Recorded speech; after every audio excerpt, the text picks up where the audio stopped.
All right, class, sit down and shut up. Um, Here's what you're going to have to do. When you get this thing back on the car, everything's all warmed up, ready to go. You're going to either want to put a dwell meter on the 6-cylinder scale on that green connector I told you about that's in the harness coming off the blue or green wire coming off the solenoid, or you can look at it on your scan tool. So when it's all warmed up, you're going to want to set this big screw up here. You turn it down to richen the mixture and you back it off to lean out the mixture. The pin on the end of this is regulated by the mixture control solenoid paddle going up and down.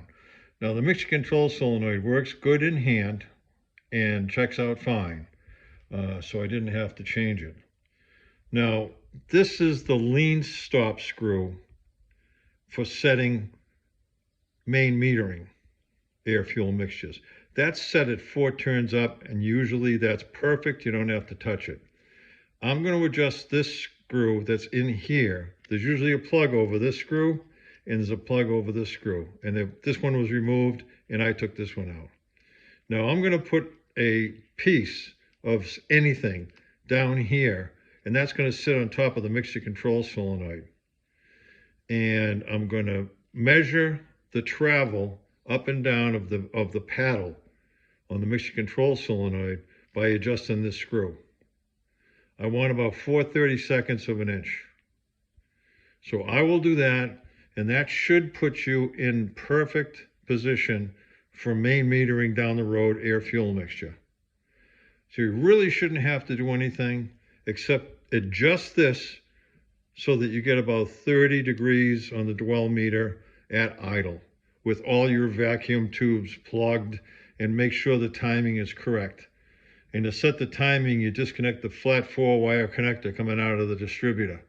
The car will run, the check engine light will be on, and obviously have a code 12 because there's no tax signal. But that puts you into fixed timing.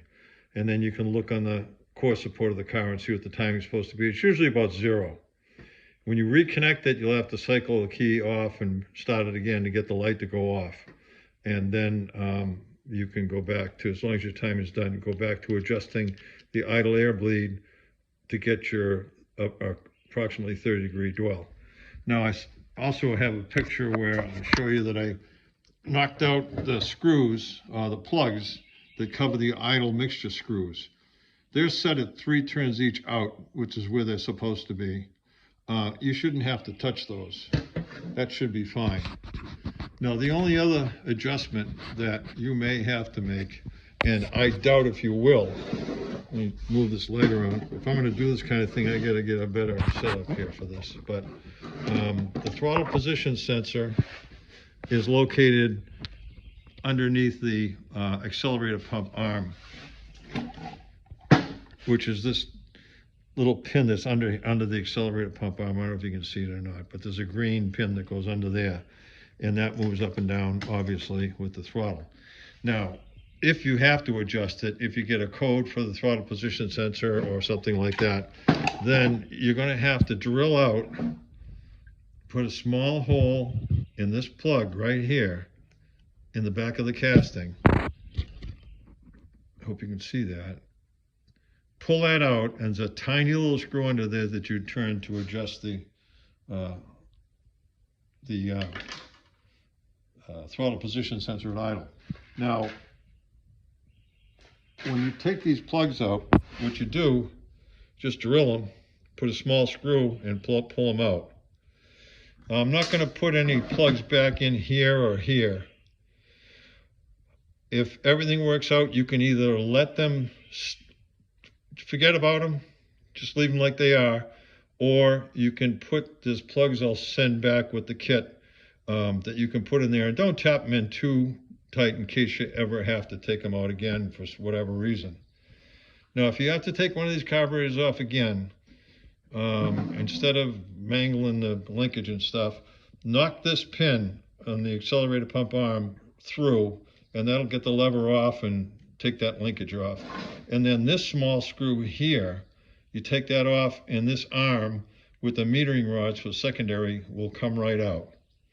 And of course, you did take off the choke arm and rod, and that was good, and the primary vacuum brake. So that's about it. There is no fuel filter in it because nobody around here's got one, believe it or not. They don't even carry them anymore. So there isn't one in there, and that one was pretty grimy. So you should be all set. I don't think you'll have any problems. It was pretty grungy. I don't have my high frequency agitator hooked up yet. I don't have any chemicals for it, but I got it pretty clean. And you should be okay. So again, this is your lean stop screw. This is your rich stop screw for main metering. And this is your idle air bleed. That had a cover over it before I knocked it off. And this is the one you're going to set for idle. If for some reason that doesn't work, you're going to maybe have a vacuum leak. If the needle's real low, it's lean. If it's real high, it's rich.